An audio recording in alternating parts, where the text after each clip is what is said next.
Judgment in the matter of Popoviciu against the Curtea De Apel Bucharest. In 2016, Gabriel Popoviciu, the respondent in this appeal, was convicted in the Bucharest Court of Appeal of offences relating to a conspiracy to transfer a plot of land from state ownership to a private company in which he had an interest. He was sentenced to 7 years' imprisonment. On the 3rd of August 2017, a European Arrest Warrant was issued by the Bucharest Court of Appeal seeking the return of Mr. Popoviciu to serve his sentence. He was arrested in the United Kingdom on the 14th of August 2017, and on the 12th of July 2019, Westminster Magistrates Court ordered his extradition. Mr. Popoviciu appealed to the High Court. At this stage, he produced evidence alleging that there was an improper and corrupt relationship between Judge Tudoran, who had presided at Mr. Popoviciu's criminal trial, and a key prosecution witness. On the basis of this evidence, the High Court held that there were substantial grounds for believing there was a real risk that Mr. Popoviciu's trial was so flagrantly unfair that his right to liberty under Article 5 of the European Convention on Human Rights, the Convention, would be violated if he were returned to Romania. The High Court discharged Mr. Popoviciu and quashed the order made by the Magistrates Court.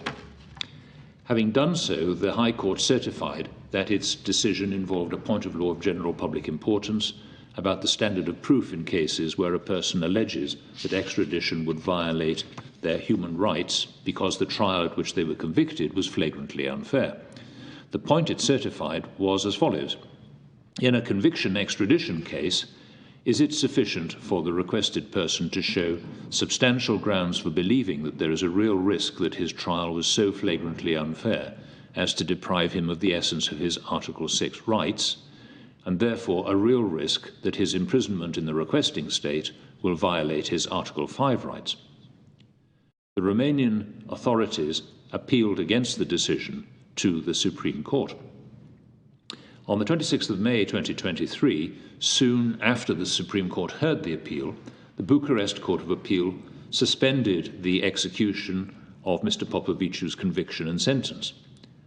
On the 13th of July 2023, the Supreme Court was informed by the designated authority that the European Arrest Warrant had been withdrawn. The Supreme Court therefore made an order dismissing the appeal by the Romanian authorities pursuant to Section 43, subsection 4 of the Extradition Act 2003. The Court nevertheless decided to deliver its judgment to answer the question that had been certified by the High Court and to address other issues which had been raised in the appeal.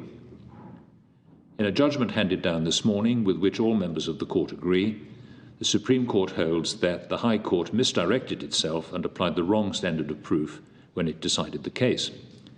Mr. Popoviciu had to show that the allegations of bias and corruption that he made against Judge Tudoran were true on the balance of probabilities, rather than showing merely that there were substantial grounds for believing that there was a real risk that they were true.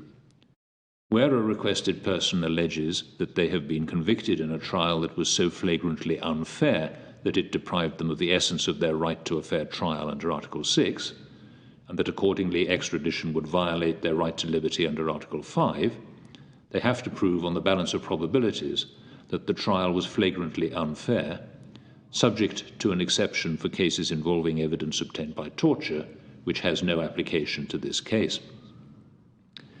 The Supreme Court also explains that if the European Arrest Warrant had not been withdrawn, it would have remitted the case to the High Court to decide a specific issue. When the matter was first before the High Court, the Romanian authorities relied upon evidence stating that even if an undisclosed relationship between Judge Tudoran and the prosecution witness were proven, it would not constitute a reason to review a final decision under Romanian legislation. This raised the issue of whether there would be an effective remedy available to Mr. Popoviciu to challenge the lawfulness of his detention in Romania if he were extradited, as required by Article 5, subparagraph 4 of the Convention. The experts subsequently relied on by each party disagreed about whether there was an effective remedy under Romanian law that would allow Mr. Popoviciu to challenge his conviction and the fairness of the criminal proceedings. If the European Arrest Warrant had not been withdrawn, the Supreme Court would, therefore, have remitted this issue to be decided by the High Court, where the parties' experts could be cross-examined.